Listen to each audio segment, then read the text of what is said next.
Yeah. You, anytime you know that Yasin is here to serve you, is here to give you the best news about Africa, the global news, the news about the whole continent Africa. This is the program. You, an African, you, the Western, you, the Asian, the Russians, and every member of the global community should be there and listen to political consultant, political analyst Yasin Chiraga, University of British Columbia. Those are my names. I am the owner and CEO, operator, and managing director of the best company known as Afro Political Consultant and Communication Strategist. I repeat this. I am the owner, CEO, managing director of Afro Political Consultant and Communication Strategist. What do we do and what is Afro?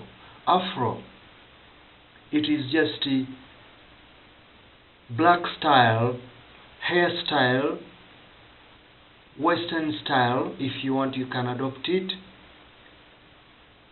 which demonstrate liberty, freedom, and black destiny. When you put on Afro hairstyle, you represent democracy, liberty, freedom of African black descent.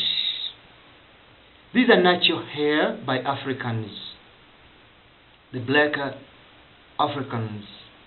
When you put on your Afro style, you represent a freedom fighter like Nelson Mandela. If you look at Nelson Mandela Madiba, he was using the Afro style. The Caribbean people and some African people, the American people, United States, Canadian, some they use Afro hairstyle. But this hairstyle, it demonstrates the beauty of black skin, the love for freedom, the love for liberty, justice and equality among black people. We created by one person, one God, and we live under the commandments of God. We live under human rights. We don't have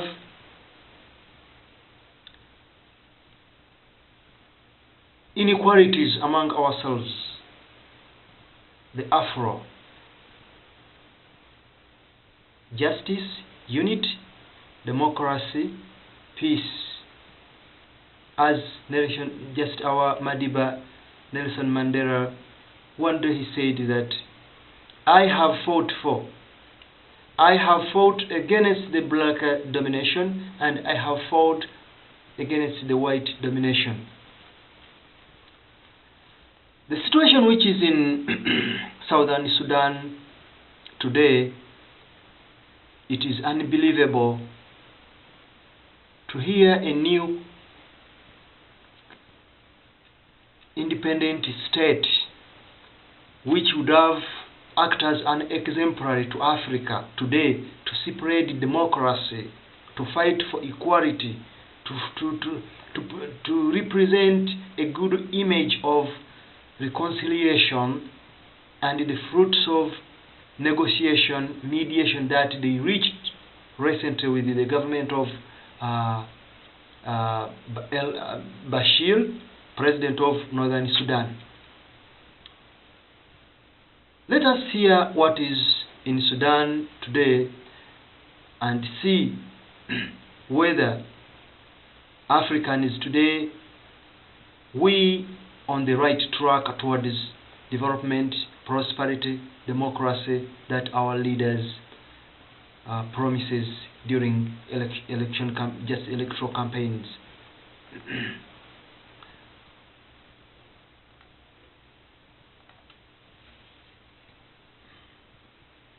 Here is Mr. belongs to the south, and it is hope that Khartoum will come to its senses and give Abyei back to the Our occupation of Iglis is not illegal. And what legality are they referring to? Is it illegal to be bombed 60 times? Where were they?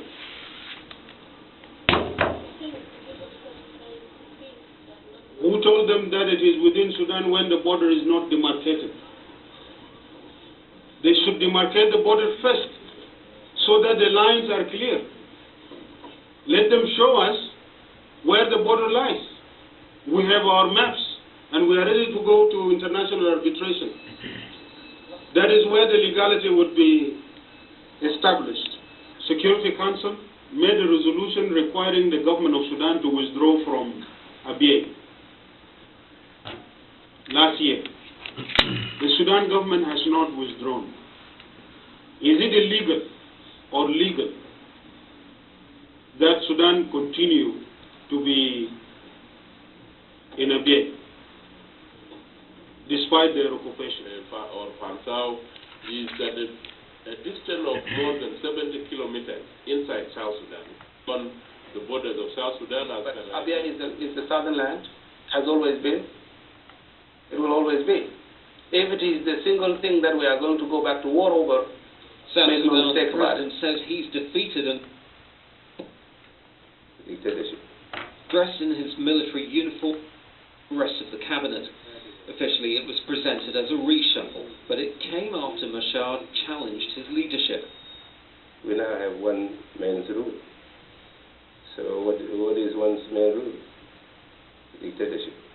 Dressed in his military. So right now you can hear that Sudan right now there is a lot of political wrangles. There is a lot of conflict that is going on. President Salva Kiir, a man who came out promising Sudanese people, let freedom reign, justice will prevail.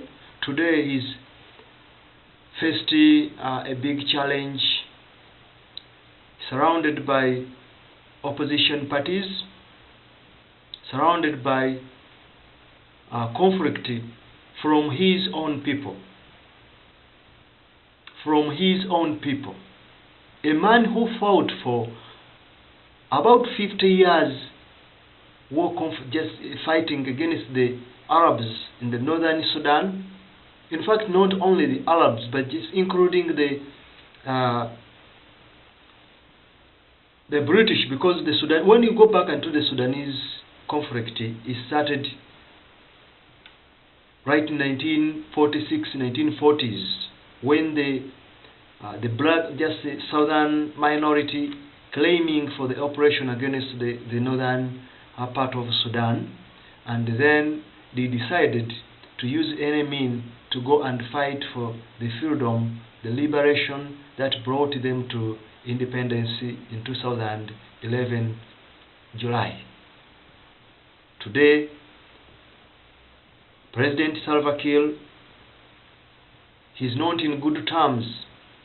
He has failed to comply with the negotiations, the treaties already put into papers with his own henchmen. Apart from being that Southern Sudan today is faced into financial problems, poverty, lack of water, diseases, the president himself, he has not done according to the expectations of the constitution of Southern Sudan. He has not done according to the expectations of the unified system of government. Rather than he has divided, keep the country into division, into what we call the primitive tribal divisionism. He has supplanted conflicts among his own people. The hatred between the Dinkas, majority, the Nyore, has reached at the climax of conflict towards the second, in fact the second conflict, because before the death of Garanga, Mr. or Dr. Lek Machara, who was among the high-ranking officials,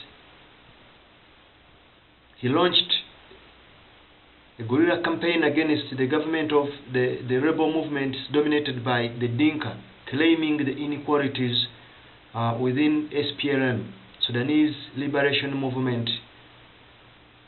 That time it was commanded by the late Johnny Garanga. Although the situation was brought into the final negotiation, and they worked together as Africans to liberate their own country out of the yoke of the dictatorship of President Omar Bashir in Sudan. But today it is, the world has experienced something that unexpected.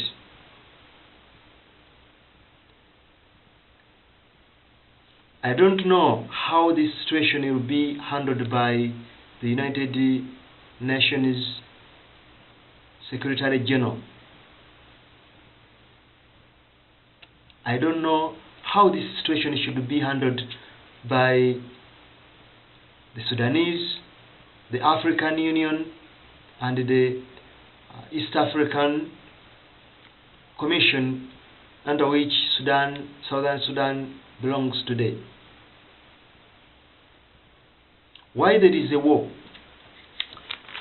If you look at into Sudan, the Southern Sudan, back in 1946, these people organized into what you call the guerrilla campaign, the initial stage as in form of a guerrilla campaign to fight to liberate their own country against the Arab dominations. That time, though it was still under the British, but still they were accusing the separation. They were demanding the autonomy, that the people of Southern Sudan should be independent rather than being mixed up with the Northern Sudan Arabs, which were totally different. This is a mistake that was done by colonial masters, but we cannot blame them. We cannot put it on the colonial masters that they did a mistake to mix Africans. Today, many Africans, they believe that if Africa is a unified continent or a single country, life would have been better rather than the way it is today. They have tried several issues. They have tried several times to elect their own leaders, but Africa, it hasn't changed since 1960s when they got independence. In fact, a few countries that have demonstrated symptoms of prosperity. So today, Sudan, it has faced very difficult issues. If we look at Southern Sudan, the situation, first of all, I have put on the video from the beginning, and you have heard that Abyei region, Lagu, is claiming that Abyei is independent state, is not belong to the Southern Sudan. But Abyei, they are not Arabs. They are black Africans. The question belongs to you and me. Will they form their own state within a new state, or they are planning to join the northern government of President Omar Bashir, where they came from. Remember, they fought the war together. Abiy, together the Juba government, or the entire Southern Sudan. But today, things didn't work as the way they expected, and Abiy remained unconditional whether they should join the government of Southern Sudan, or they should join Omar Bashir's government, or to remain into a single small state. This situation escalated into a very big conflict within Sudan that may weaken President Salva Kiir's government. Second, internally, President Salva Kiir has faced several problems. He failed. I'm going to say it like this. He has failed to maintain, to work according to the constitution of the government. He failed to maintain the expectations of rebel leaders, Sudanese people. He has failed to act according to the wills and interests of Sudanese people, which compelled them to break out from the northern government.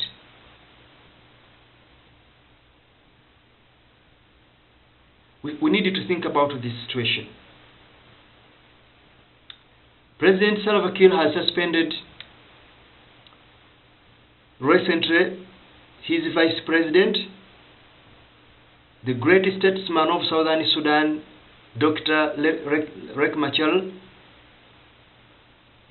He suspended almost the entire cabinet ministers and remained with 18 members, of whom all of them were Dinkas.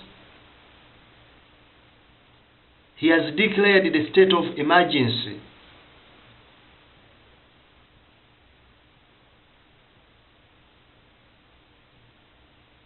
He suspended ministers without consultation of the consultation of members of the government, but he used the article within the constitution which allow him also to suspend the Governor General, Mr. Taban. But remember, these are elected leaders who were elected by majority through democratic means. People, they ask, where do we go from here, and where are we from?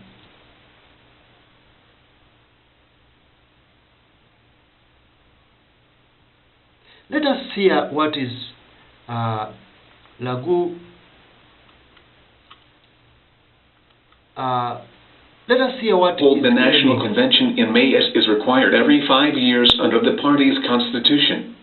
The last National Convention was held in 2008, 3 years before South Sudan seceded from Sudan. I hear that some people are making unnecessary statements in the media and in the social gatherings, to the extent of even calling for my resignation if I do not like the SPLM, Kiir said on Sunday. If what the media reported is correct about the statements attributed to some people, then it is the history and our people to judge who should leave the SPLM, he added. Kiir made the remarks shortly after chairing a meeting convened to discuss the composition of the committee tasked to reorganize the SPLM structures. Different interpretations?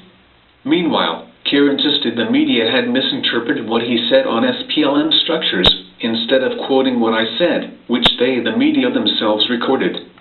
On Sunday, the country's Vice President James Waniga joined the list of senior party officials who claimed that SPLM structures were still in place. In a televised address on the state-owned SSTV, Iga maintained that the ruling party chairman will soon call for the National Liberation Council NLC meeting, thus the dissolution of the various organs will procedurally occur thereafter. An independent convention organizing committee to oversee the conduct congresses at the lower level who until recently was the country's vice president. In a live TV broadcast, the intelligence minister read out the names of 10 high-profile former officials arrested for their role in the plot. The list included no fewer than 3 former cabinet ministers, all of whom were dismissed along with Mr. Machar in July. The government claims casualties on both sides have been light, but the head of the United Nations peacekeeping mission says as many as 500 may have died, with even more injured in the fighting. The UN also estimates up to 13,000 people are now seeking refuge at their headquarters in the capital, Juba. Lacking sufficient food, shelter and above all water, many now fear unless more supplies arrive soon, the situation could become critical. Is this what people are fighting for? This situation, generally in Africa, when you look at the entire continent today, that since the 1960s, when Africa got independence, we got what we call the political independence, but the economic independence remained under the imperialists or the former colonial masters. The reason why, when African leaders, nationalists, fighting for independence, they did not thought about poverty for their own people, but they were aiming to grab power. And that's why Africa, when leaders came into power, they always think about, at the top, self-interest and relativism. The politics of relativism has destroyed the entire continent. The need to serve self-interest and my own people, my own tribe. The situation which is happening today in Sudan, many Nuer people claiming that President Salva Kiir, he came to throne with the interest of serving a single majority tribe where he came from, the Dinka. And he forget that Sudan, the war, it was fought by several tribes to liberate themselves. And that's why today Riek Machar still claiming that there is need legitimacy, there is a need for democracy, and there is a need to compel President Salva Kiir to act as a democratic leader rather than being a dictatorship or a dictator. What should we do? What should Africa do for this type of situation? We always blame the West, but this time in Sudan, it is on its own. Brothers who took the swords to defend their sovereignty, right now they are destroying their sovereignty. They are destroying their own people. Let us see what is going on. Addressing a crowd of refugees, a government spokesman assured them the danger had passed and urged them to go home. But with reports of continued clashes across the city, almost all have chosen to stay, with some openly pleading for an end to the violence. I'm asking these people, especially the leaders of South Sudan, to have unity and live, to unite these people, especially the leaders of South Sudan, to have unity and live, to unite these people of... The Sudanese themselves claiming that we need unity, we need peace. When was Sudan got independence? Sudan got independence in 2011, probably in July. Few years, not really more than 2 years. But today people, they are still claiming that we need unity, peace, reconciliation. What were they fighting for? President Salva Kiir, what did you fight for 30 years? Will you need President Barack Obama to come back to Sudan? Will you need Prime Minister Stephen Harper to talk about you that people, they need human rights?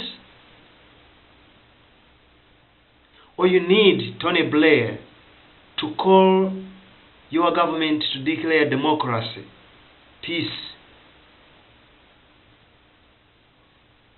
President Salva Kiir, what will be the difference between you and your former enemy, Omar Bashir, today? How will we differentiate between you if we put you on the same scale? The situation which is in Sudan today, it is not only in the southern Sudan, but this is the entire region.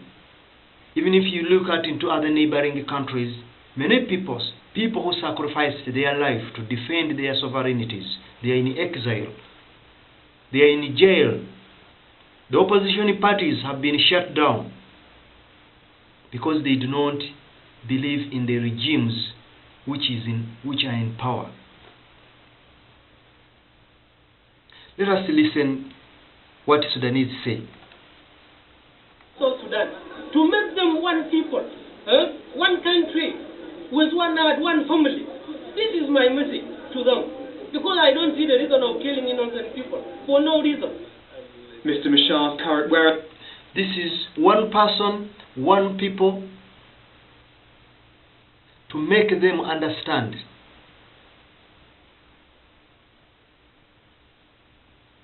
They don't listen. What does this message go to? This is the Sudanese. These are Sudanese, fellow citizens, brothers of President Salva Kiir, brothers of SPLM. Most of them, they fought the war together. But today, the situation is unbelievable. They live in poverty, lack of food, no water, no government services, no schools, and the men who were given the rights to deliver all these social needs are now fighting. Is this what Africa needs today? Where are we? Where are we from? And where are we going? I have a speech for President Barack Obama. The speech he gave in South Africa during the celebration of our great grandfather, the father of the nation of South Africa, the freedom fighter of Africa, Madiba Nelson Mandela. I will look at this, but also we need to find out the truth. Why is Sudan fighting? Listen. I would like to inform. Let us hear what President Salva Kiir say about the situation which is in Sudan, the attempted coup d'etat. What does the leader say? If you look at the reaction of President Salva Kiir when he came out to talk about the situation, what was happening in his country, he came into what you call the military attire. But if you look at the men behind him, they are in what you call the suits like me right now, black suit, neckties. President Salva Kiir has been always act as a civilian, as am I right now, as a civilian. But today, he said that I have to go into military attire. I have to put on ready top, all my ranks, and then I go to the news just to deliver my speech on the television. But you, as a citizen of Sudan, or you, someone watching me right now, what do you think if you call a leader that there is a problem today, Your Excellency, and he instead just put the suits down, the tie, and then he came into military attire? It means that right now he is not a leader, but he has acted as a military officer to defend, either to attack.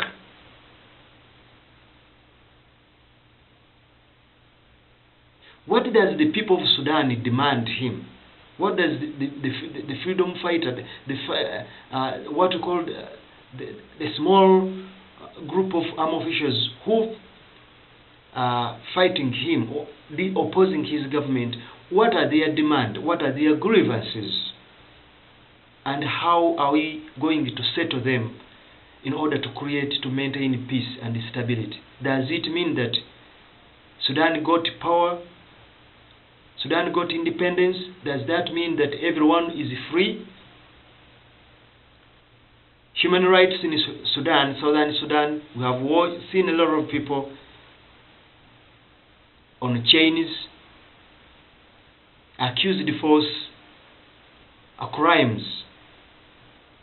This is a country that has been just created recently. Peace building, which I will talk about later. We are expecting the government of Southern Sudan to start from peacemaking, negotiation, mediation, reconciliation. After the reconciliation with the northern government, Sudan had to embark on development, the roadmap to development. Peace building. In peace building, we maintain peace. We make sure that people are safe. We think about in terms of economic development. We need to fight poverty. We need to create industries, employment. We need to educate the minds of our own people. But if we are fighting today, where are we? Is this the peacemaking that Sudan, the people of Southern Sudan should enjoy today? What are the grievances? What are the demands for Salva Kiir? What does he demand? Because this is not the first attempt for the alleged people to overthrow the government. They tried it before, and they were fighting for the inequalities, the domination of the Dinka tribe within the army, the persecution of other tribes, silencing them because of their political point of view. They do not belong to certain group. They see, in politics we may see things differently. If I don't disagree with you, it does not mean that you are my enemy. But there is something missing. What if we sit down and resolve these problems diplomatically? Africans, I am asking Africa, when shall we stand on ourselves as Africans instead of relying from our neighbors all the time? This is a question that everyone should ask and answer him or herself as an African. Let us hear what President Salva Kiir said.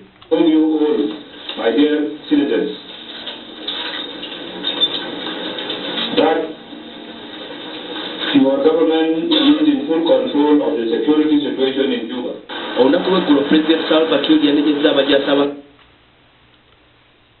President Salva Kiir assuring people security. In the last 40 years, he has been also assuring people security against the northern government. But today the northern government is not in the south. United States is not there, though it is maintaining peace, but it does not involve in any politics of Southern Sudan, whether Northern Sudan. Canada is not there, but is protecting and maintaining peace for the people of Southern Sudan. Britain is not involving any part in fighting whether Southerners or Northerners. They were there, these states I'm talking about, to maintain, to watch what was going on, to ensure that justice, liberty, equality, democracy given it to the people of Southern Sudan after 40-year war. But today, their own people are killing them because I belong to Dinka, because I belong to... This is the politics of tribalism, separatism. Why and when will Africa stop this system of government which based on principles of separatism? We look at the other tribe, with a negative eye as an enemy. You come to power. When you are outside the power, you are friendly. The moment you come to power, you look at the tribe, other tribes as an enemy of the state. This farm mentality that only one leader will be the captain of the ship, when will Africans realize that there are many captains of the ship, everyone should be. You might, President Salva Kiir, you may fail to turn the right direction of the ship. And the small man behind, Riek Machar, Taban, Deng, they might be there with the good skills of running and sailing on the sea. They know the islands of the sea. They know the map, where to take their own people. They know the directions where the people of Southern Sudan want to be in the next generation, in the next 20 years. But do you think that a single man, a single hand will be able to drive these people towards their expected goals? The question will remain on the table, that this is the time that we African people, we need to think in terms of development, in terms of policies that may take our people out of poverty, out of wrangles, political, economic, tribalism, corruption, inequalities, and we push them somewhere else. This is the new Africa that I love to see in the next 20 years, in the next few generations that is coming, to see that Africa should be on the same level with the other Western nation. In fact, the Asian nation. We have a country normally like Singapore and Malaysia. They were very poor countries. Today, they sat down and resolved their own problems. You can see now, many African leaders, they admire these countries.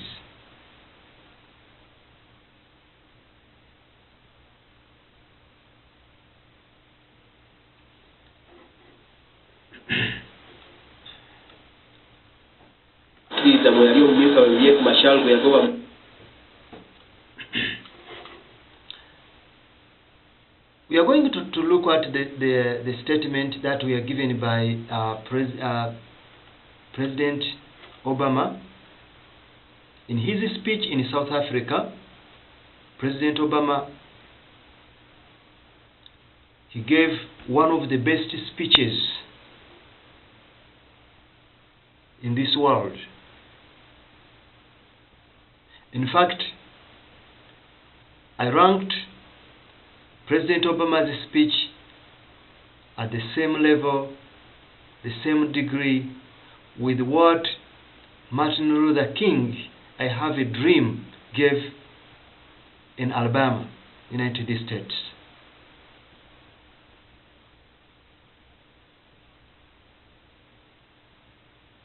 President, he was very serious about the situation that is going on in Africa, and he got a chance to deliver this message at the presence of African leaders, including President Salva Kiir. I myself, I witnessed President Salva Kiir crossing the late Nelson Mandela's casket and salute him. Why did he salute Nelson Mandela? To praise for the freedom, for the democracy he brought to his own people. President Salva Kiir, if you die today, will you given those salutes such eloquent speech like President Barack Obama he gave at Mandela's burial? What do you think right now if President Omar Bashir see what you are doing today.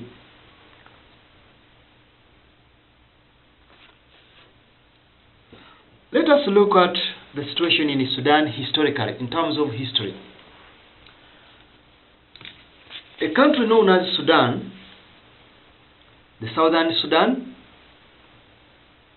went into conflict in 1946. At that time, a group known as the Anyanya were demanding the autonomy. As you can see, the Britain gave autonomy, political autonomy, to Kosovo in Serbia, Yugoslavia.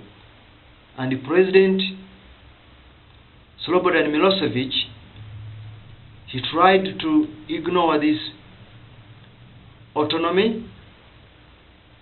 This compelled the people, the Albanians, to stand against themselves, the Serbs to stand against Yugoslavia's Slobodan Milosevic's government, until finally they get their independence. This is exactly the same situation which was happening in Sudan. People of Southern Sudan in 1946, they went into a full-scale war when the group known as the Anyanya launched a military campaign against the government, the British government, on the basis that the British government did a mistake to combine the two different groups of people, the northern Arabs and the southerners, who were totally different in terms of beliefs, in terms of religion, in terms of culture and everything. They mixed them together and they separated them, the north and the south. They gave much autonomy or much power to the northern government and left the southerners, the minority group. This was inequality among the southern people. Then they decided to claim that the operation they had faced at the time need a critical resistance to liberate themselves. So this is the idea, the Anyanya. We are not the Dinkas. They were not the tribes which we see today, the separatism. It was not the politics of separatism that is in Sudan today. Anyanya fought the war. The first phase lasted about 17 years. In 1955, 1972, an agreement was reached. The agreement was organized by Emperor Haile Selassie, the Lion of Judah, the last king of the 300 dynasty, the King Solomon.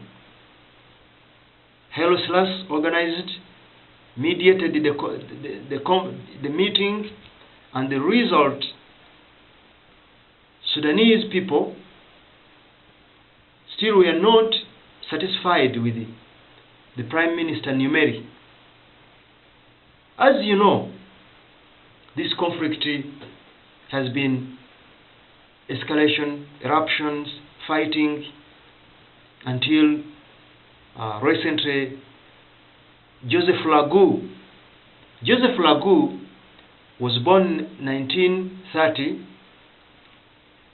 1962 graduated into the military school and joined the government of Sudan. By then it was a unified government. Lagu became one of the military high-ranking officials and commanded the 10th battalions in the government of the Northern Sudan, or the unified Sudan. After a certain period of time, they also broke away and started again fighting. They fought against their sovereignty. Garanga joined them. They fought together. Salva Kiir joined.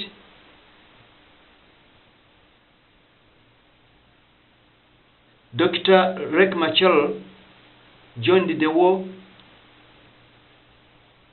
Governor Taban Deng joined the war, and many other Sudanese, all of them fight for a unified liberation movement. At first, this SPLM, it was known as Anyanya. The second, then it was called the SSLPM, South Sudanese Liberation Movement. And then today they have a military wing known as SPLM, Sudanese Liberation Movement. But when you look into this political party, why does it not like the American political parties, the Democrats, the Republicans, the Liberals in Canada, the Conservatives? They enjoy very clean politics. It does not mean that Stephen Harper doesn't fall into disagreement with his fellow men. They do, but diplomatically they don't need anybody outside. Maturity, they just sit down on the round table and settle their agreements. When will African people learn how to sit on the same round table? Who are you to be a Dinka? Who are you to be a Nyore? Why don't we say, I have fought against the Dinka domination and I have fought against the Nyore domination. You, Salva Kiir, Your Excellency. But to say that justice will prevail, the division which is majority of the parliament in the parliament are Dinkas, majority in the military, high-ranking officials, majority in the civil service, all are Dinkas. But how many tribes do we have in Sudan? Almost 50 tribes. Where are others? People, they vote, they sign the contract to the government to deliver something, but not to turn against their own people. If there are claims that Sudanese people are not free, yet they fought to be free, there is a problem, Your Excellency, President Salva Kiir.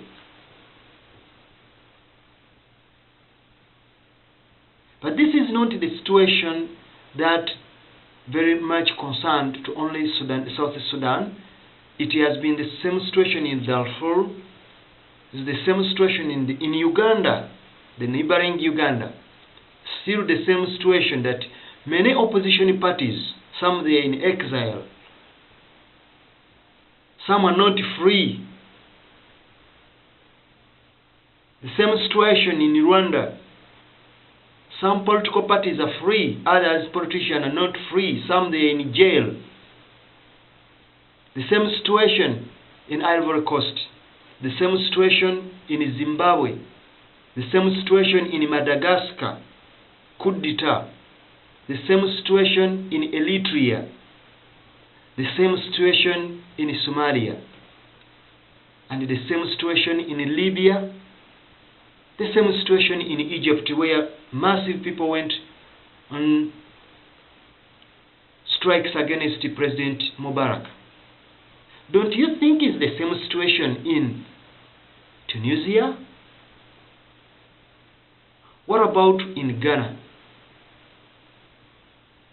What about in Malawi? What is the difference, the conflict between Malawi and Tanzania, and the conflict between the late President Bingwa Mutharikwa and the former president and the vice president? Don't you think there is a problem? We need a new system. We need to put Africa on the roadmap. We need to define a new system of government. Should we take Africa to the former colonies, that we African leaders, we cannot serve our own people? We don't keep our money in Africa, African leaders. We keep our money in the Western banks. Are we agents of the Western imperialists? Are we agents of the former colonies? What is our role as African leaders? What is our independence mean? We stuck into loans and debts. But these debts, they don't favor or support our own people. The people of Southern Sudan today, they are so worried that they need peace. 2 men you kill and Riek Machar, you fought against the Sudanese government, but today you fought one another and you are killing your own people. And you don't like International Criminal Court. You don't like ICC.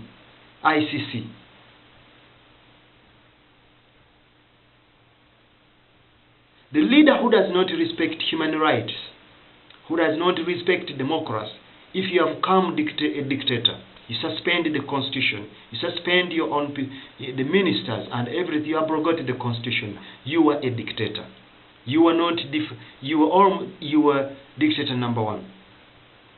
And if you are attempting to overthrow the government by forceful means, which was created through electoral means, you are violating human rights. But if we sit together and bring our differences as Africans, that will be the best to serve the interest of our own people, to help the continent, to maintain the respect of Nelson Mandela and those Africans like Kwame Nkrumah who have fought for freedom of their own people. I'm going to look at President Barack Obama's speech. President Barack Obama, he said, Gracia Michel and Mandela's family, to President Zuma and members of the government, the heads of state and government, past and present, distinguished guests, it is a singular honor to be with you today, to celebrate a life of unlike any other. To the people of South Africa, people of every race and walk of life, the world thank you for sharing Nelson Mandela's legacy, Nelson Mandela with us. His struggle was your struggle. His triumph was your triumph.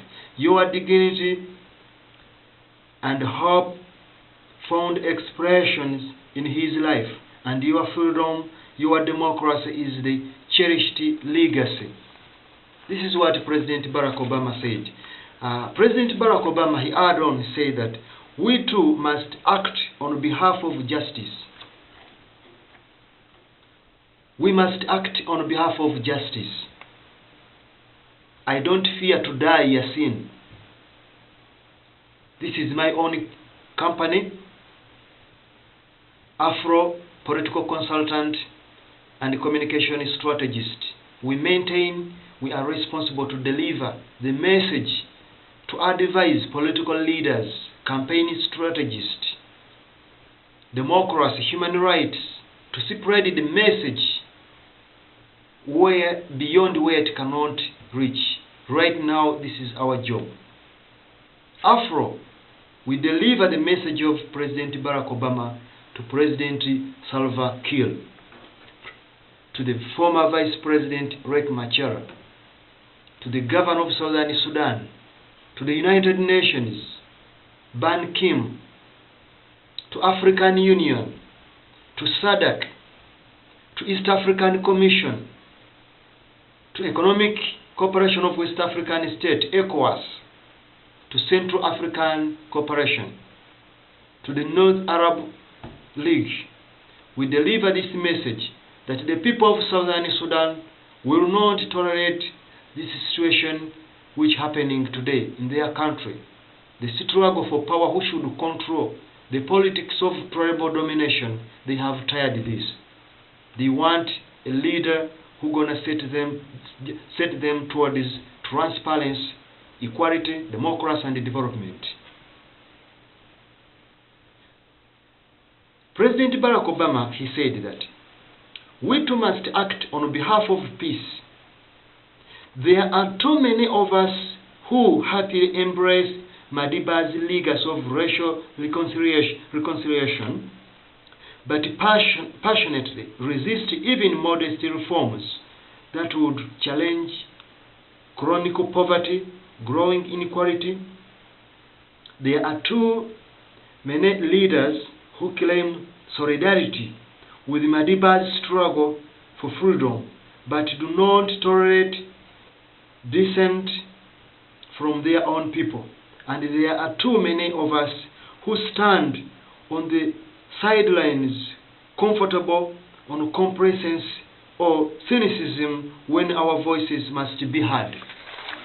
The question we face today, how to promote equality and justice